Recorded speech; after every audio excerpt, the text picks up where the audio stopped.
Well, many Minnesotans remember going to the Christmas shows in the 8th floor auditorium at Dayton's during the holidays. Some of the characters from those iconic displays are getting some new life. Maury Glover shows us how a St. Paul man is keeping that holiday tradition alive.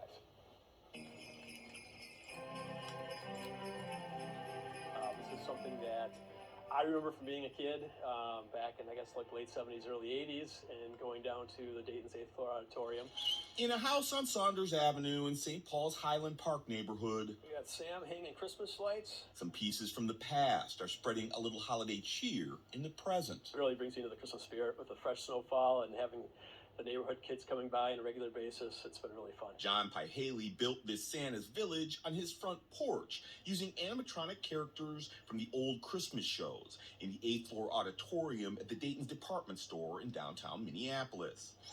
Pihaley says the figurines had been forgotten in an old storage room when the store closed back in 2017, until he stumbled across them at a store fixture business in Minneapolis a couple of years ago that had cleaned out the Dayton's building after its going out of business sale. Most of them were in terrible shape. They were kind of the misfit toys, and they were cracked and peeling paint and chipped paint and missing hands and fingers. And so a lot of work needed to be done to kind of get them to where they're at. Pihaley says in all, he bought 20 characters from Christmas shows like Mary Poppins, the Nutcracker, and A Day in the Life of an Elf, and restored them to their former glory. Almost a dozen are now Santa's little helpers in Pihaley's holiday display, bringing smiles to both the young and the young at heart. Little kids come by and they just kind of have a sense of wonder as they're looking and pointing and trying to figure it all out. But it was really fun for me to watch the older generations come by, and you can kind of see the nostalgia coming back to them as they're watching the display.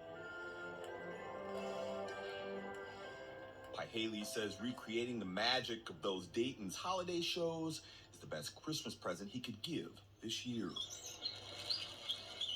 If we could find a way to kind of pull that same feel of the old 8th floor show together, that's really fun. In St. Paul, Maury Glover, FOX9. We do it. Throw some Santa bears in there too. Yeah, that's so wonderful, so beautiful. And I'm sure they have a good crowd every night. It definitely brings back a lot of memories for a lot of people here in the Twin Cities, for sure.